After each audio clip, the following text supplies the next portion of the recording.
உறவுகள் அனைவருக்கும் வணக்கம். அஸ்ஸலாமு அலைக்கும். இன்றும் பல்வேறு விளையாட்டு செய்திகளோடு உங்களை சந்திக்கின்றேன். MCG பாக்ஸிங் டே என்று வர்ணிக்கக்கூடிய இங்கிலாந்து மற்றும் ஆஸ்திரேலிய அணிகளுக்கிடையான ஆஷஸினுடைய 4வது போட்டி மெல்பர்ன் நகரிலே ஆரம்பிக்கப்பட்டிருக்கிறது. MCG மைதானத்தில் தான் இந்த போட்டி நடைபெற்றுக் கொண்டிருக்கிறது.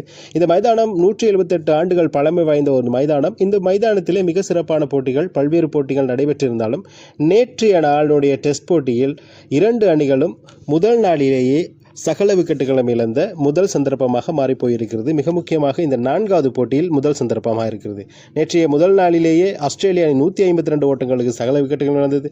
அதே மாதிரி இங்கிலாந்து அணியும் 110 ஓட்டங்களுக்கு சகல விக்கெட்டுகளும் இழந்தது. ஆஸ்திரேலிய அணியின் சார்பாக அதிகபட்சமாக ஓட்டங்களை குவித்த வீரர்கள் பட்டியலில் மிக முக்கியமானவராக கருதக்கூடிய நாசர் மாத்திரம் அதிகமான ஓட்டத்தை பெற்றுக் கொடுத்தார். 35 ஓட்டங்களை அதிகபட்சமாக பெற்றுக் கொடுத்திருந்தார். தொடக்க வீரரான ட்ரிவெசெட் 12 ஓட்டங்கள், லாபிஷன் 6 ஓட்டங்கள், ஸ்மித் பெரிதும் எதிர்பார்க்கப்பட்ட ஸ்மித் 9 ஓட்டங்கள், கவாஜா மாத்திரம் நின்று ஓரளவு அணியை மீட்டெடுப்பதற்கு முயற்சி செய்தாலும் அவரும் 29 ஓட்டங்களுக்கு இழந்தார். அலெக்ஸ் கெரி கடந்த போட்டியில் மிக சிறப்பாக செயல்பட்ட அலெக்ஸ் கெரியும் 20 ஓட்டங்களுக்கு ஆட்டம் இழந்தார். கிரீன் 17 ஓட்டங்கள். இப்படி ஆஸ்திரேலிய அணியுடைய துடுப்பாட்டம் மிக மோசமாக இருந்தாலும் இதற்கு நாங்களும் சலித்தவர்கள் இல்லை போல் என்பதை போல் இங்கிலாந்து அணியும் செய்து காட்டியிருக்கிறது. அவர்களும் 110 ஓட்டங்களுக்கு சகல விக்கெட்டுகளை இழந்தார்கள். அணியின் சார்பாக இங்கிலாந்து அணியின் சார்பாக அதிகபட்சமாக ஓட்டங்களை பெற்றுக்கொண்டவர் ஹாரி ப்ரூக். அவர் மட்டும் 41 ஓட்டங்களை பெற்றார். பென் ஸ்டோக்ஸ் 16 ஓட்டங்களை பெற்றுக்கொண்டார். இங்கிலாந்து அணி அதிகபட்சமாக இந்த ஓட்டங்களை பெறுவதற்கு முயற்சிகளை செய்தாலும் சில விக்கெட்டுகள் அடுத்தடுத்து விழ இங்கிலாந்து அணி 110 ஓட்டங்களுக்கு சகல விக்கெட்டுகள் இழந்தது.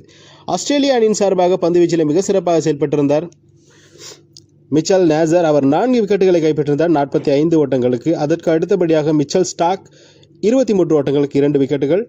போலண்ட் 30 ஓட்டங்களுக்கு 3 விக்கெட்டுகள். இப்படிதான் கிரீன் அவர்கள் ஒரு விக்கெட்டையும் எடுத்திருந்தார். மிக முக்கியமாக இந்த போட்டியில் கவனிக்கக்கூடிய விஷயமாக மாறி போயிருந்தார்.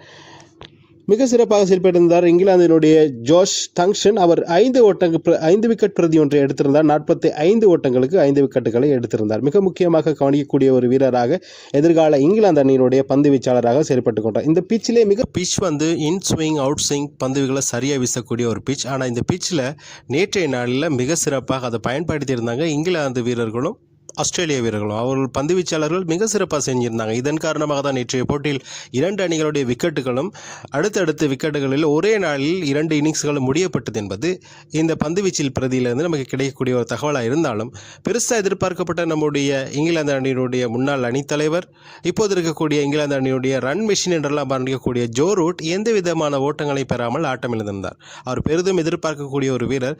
காரணம், இங்கிலாந்து அணியில் இருக்கக்கூடிய இப்போது இருக்கும் இந்த சூழலில் துடுப்பாட்ட வீரராக அதிக ஓட்டங்களை டெஸ்ட் ஓட்டங்களை பெற்றுக்கொண்ட ஒரு வீரர்னா அது ஜோ ரூட் மட்டும்தான். ஆனால் ஜோ ரூட் நேற்றைய நாளில் ஆட்டம் இழந்தது இங்கிலாந்துக்கு ஒரு பின்னடைவாக இருக்கலாம்.